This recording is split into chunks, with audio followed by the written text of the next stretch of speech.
Hey guys, welcome back to my channel. So in today's video, I thought I'd finally go through all of my watercolors and set up my new watercolor palette. So I've been thinking of doing this for a while. So I've got my new palette here and I've got all of my watercolors here. And as you can see, I've got some Cotmans. I started out my watercolor journey with the watercolor Cotmans. Then I got my Graham. Then I got some Daniel Smiths, and then I got some of the Winsor and Newton professional watercolors. And I have to say, after trying these out for a couple of years, I'd probably say the Graham and the Winsor and Newton professional are my favorite. So usually I use a palette about this size, so this is quite big compared to this one, and I figured I finally want to downsize to the small one here. And the reason for that is because each one of these, I have each brand in separately. So for instance, this is my Winsor Newton Professional palette. Now this can hold up to 33 colors in here. Now obviously I don't have that many right now, but as I collect more and more, I mean, I could fit them in here. And I love how big this palette is. The only thing is when I'm filming, it's big, and if I'm filming on like a 9x12 or a bigger block, I really don't have enough space to zoom in enough so you guys can really see what I'm doing. So that's why I want to downsize to a smaller palette like this. Now the only problem with this is can only hold 18 colors. So I'm really going to have to choose my favorites in here.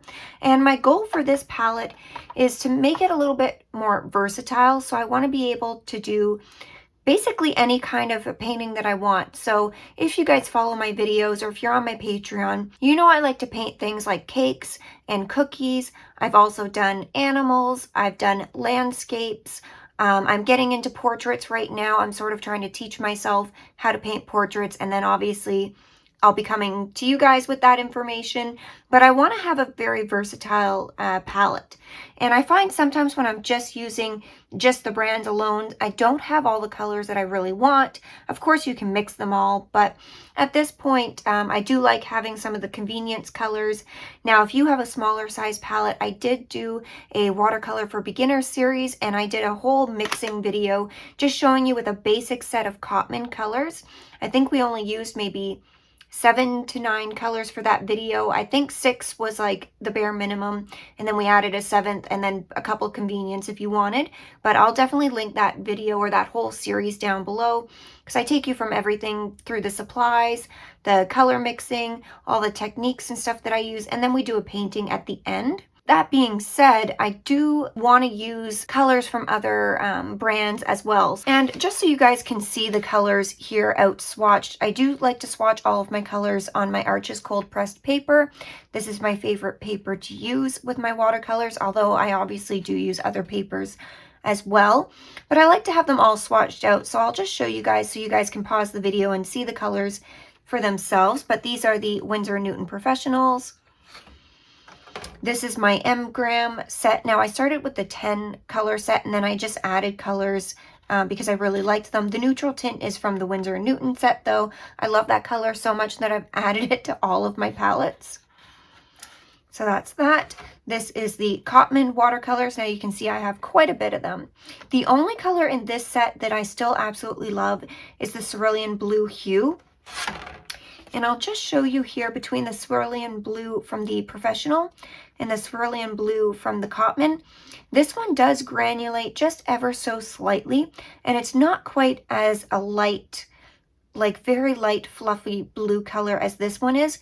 So I still really like the cerulean blue over the Professional. Now this one is still completely light fast, so it's totally fine to use. It's just not as pigmented as some of the other colors in the Professional brand. And then these are my Daniel Smith colors, and I also have quite a bit of these. I used to like these a lot more, but I've kind of been getting away from the granulation type colors. Now, obviously, with my palette, I can always add in colors. Like, let's say I do want to use that Moon Glow once. I can add a little dab of it into my palette and use it for that painting. So that's probably what I'm going to do for colors that I don't use that often. But I'm going to go ahead and take 18 colors out of here, and I'll go over why I chose those colors.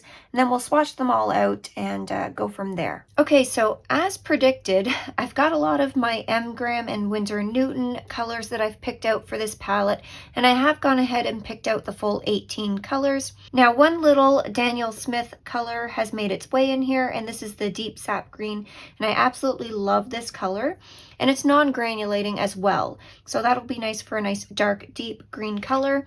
But I've got the M. Graham Hansa Yellow, Winsor and Newton Professional New Gamboge, Transparent Orange, Winsor Red, Permanent Alizarin Crimson, Quinacridone Rose, Winsor Violet, Cobalt Teal, French Ultramarine, Phthalo Blue, Indigo, Sap Green, Hooker's Green, that deep sap green from Daniel Smith. I've got Yellow Ochre, Burnt Sienna, Sepia, and Neutral Tint.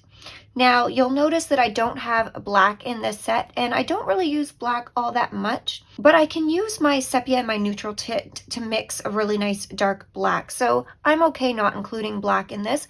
And I also didn't include a white color, because if I'm going to use white, I'm normally going to go in with my permanent white gouache from Winsor and Newton, and I've also got a black gouache too, so if I need a black, I can always use those. But basically, any other colors that I need, I can really mix. All of the colors that I picked here are light fast and permanent, so I won't have to worry about that. I made sure to pick light fast colors. However, I really wanted to include that cerulean blue hue, but I just didn't have enough space. But what I figured out from picking the phthalo blue from the M. Graham color is if I watered this down quite a bit, so you can see the different shades that you can get from the M. Graham blue, and the lightest version of it is actually pretty darn close. So that's why I chose this one. And then I really wanted to put the turquoise color in from M. Graham as well, but I ended up making a very similar color. And I think the colors that I used for that one was the cobalt teal, a little bit of the phthalo blue, and just a dab of the deep sap green. So again, this is one of my favorite colors, but as you can see, I got something pretty darn close to that there. So these are the colors that I picked, so I'm going to go ahead and I'll time-lapse me putting them into the palette. Then I'm going to let them dry overnight, and I just leave my palette open a crack by either sticking a pencil or something in there. And once they're completely dry, then we'll do our swatches and we'll see what they look like.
Okay, so now that all of my colors are in the palette, you can kind of see all of the colors. And I like to do them from my yellows, my oranges, my reds, into my blues, my greens, my browns, and then my darkest colors.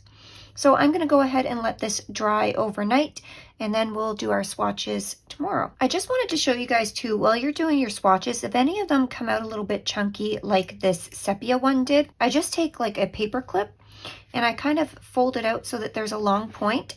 And I just kind of go in and like mix it up so that when it dries down, it does dry down a little bit more even. So I'll kind of just go in, and you can do this too if any of your colors come out and it's kind of split up from the binder a little bit. This will definitely help it just dry down a little bit smoother. So just like that. So now that one's a little bit smoother in there. And then I just wipe it right off and I go into the next color.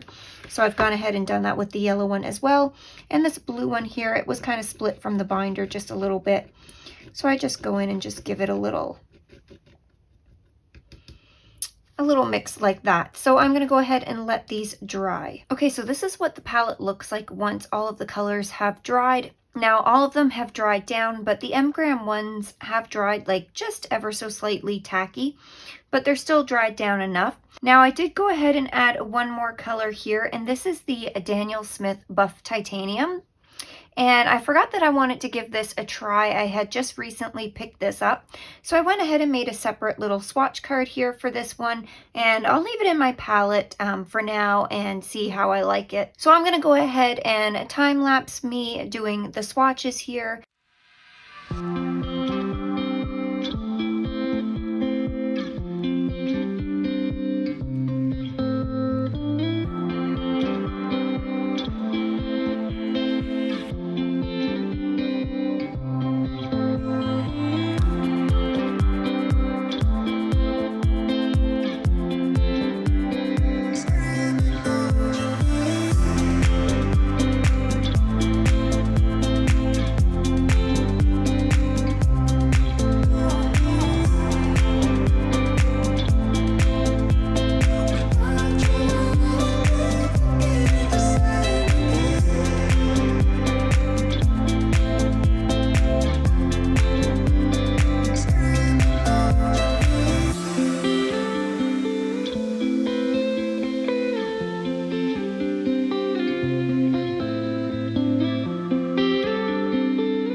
Okay, so this is what the swatches look like once they're done. Now they're not completely dry, but you can see there's a nice variety of colors here.